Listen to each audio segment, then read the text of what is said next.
3 of Alex Rider Archangel.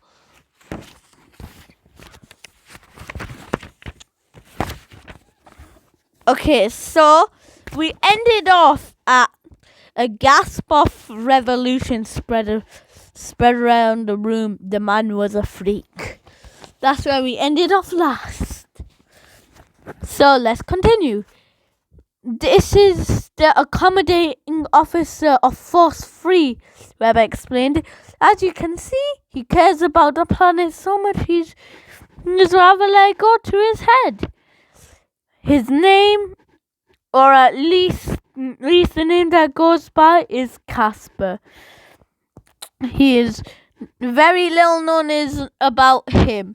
It is thought that he might be French, but we don't even know for certain where he was born. No, nor do we know where he acquired these tattoos. But I can tell you that Casper has been busy in the last 6 months. He was responsible for the assassination of Marjorie Scott, a journalist living in in June. Her mother, her only crime was to write an article criticizing Force 3. He planned the kidnapping and murder of 2 members of the Atomic Energy Consumption in Toriano. He has organized explosions in 6 countries, including Japan and New Zealand.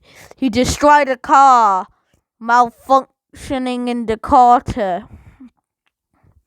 And I have to tell you, ladies and gentlemen, he enjoys his work. Whenever possible, Casper likes to press the button himself. In my view, Casper is now the most dangerous man alive. For the simple reason he believes the whole world is with him, and since he's right, I'm sure that there's many people in this room who believe protecting the environment.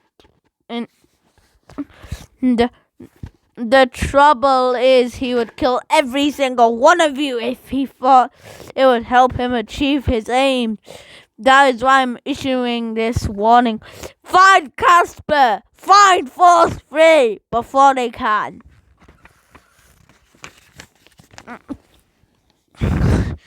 Do any more harm, because as with every day that passes, I believe they are becoming a more serious and deadly threat. Weber paused as he returned to another page of his notes where he began speaking again. His subject had changed. 20 minutes later, at exactly 3 o'clock, he finished with a polite pause. There was a polite pause.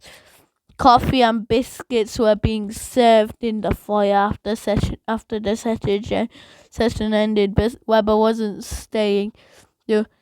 He shook his hands briefly with diplomat, and he knew who, and exchanged a few words with some journalists, then moved on. He was heading towards the Ultradation exit when he found his way blocked by a man and a woman. They were unlikely pair. No way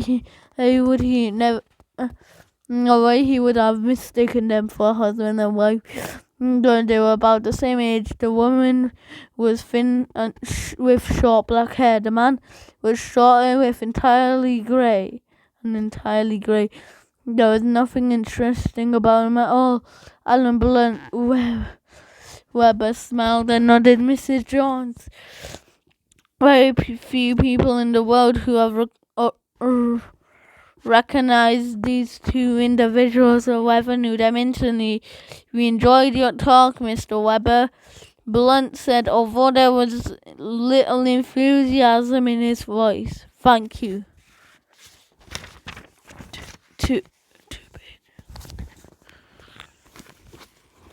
We were particularly interested in your comments concerning Force 3.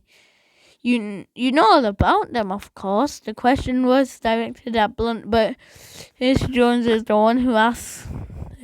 said. We heard about them, certainly, she replied.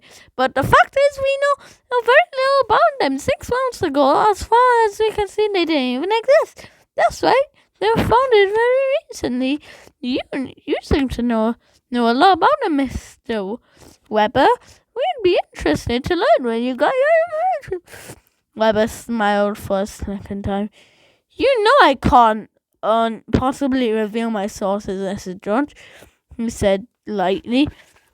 Suddenly he was more serious. But I can't find it. Very worrying. Our country's security service would be so ignorant. I thought you were meant to be protecting us. That's why we're talking to you now, Mrs. George. If you knew something, I think you should tell us, Weber interrupted her. I think I've told you quite enough, but if you want to know more, I suggest you come to my next lecture. I'll be taking a couple of weeks from now. It may be that I shall have further information about Force Free then. So if so, I'll be happy to share it with you. And now, if you don't mind, I wish you a good day. Weber pushed his way between them and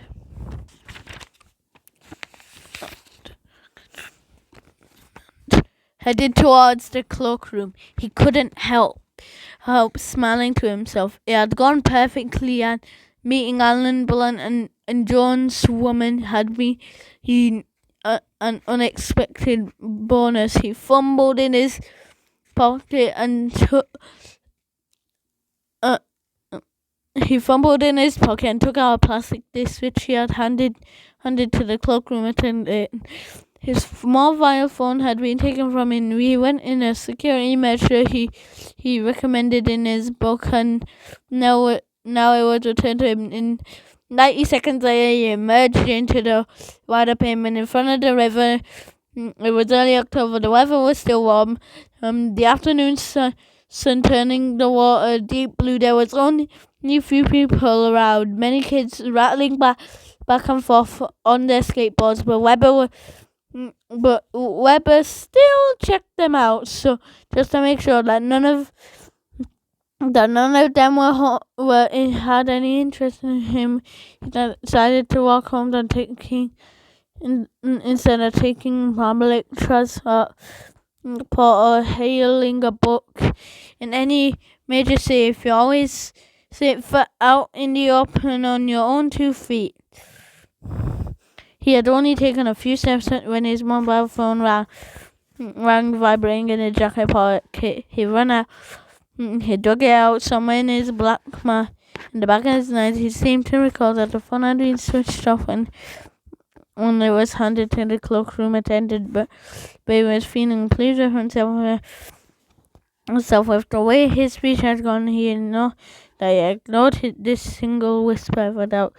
Now it was 29 minutes past 3. Hello, Mr. Weber. I'm ringing you to congratulate you. You went very well. The voice was soft and somehow how artificial. It wasn't an English one speaking. It was someone who had learned a different language, and carefully. The pronunciation was too deliberate, too precise. There was no emotion or voice at all. You've heard about me? Weber was still waiting, speaking at the time. Oh yes, I was in the audience. I'm very pleased. How did you know that my 16 was there? No, I spoke to them afterwards. They were interested in what I had to say. Weber chuckled. Maybe I should raise my price. I think we stick to our original payment, the voice replied. Wagner shrugged. £250,000. It was pounds.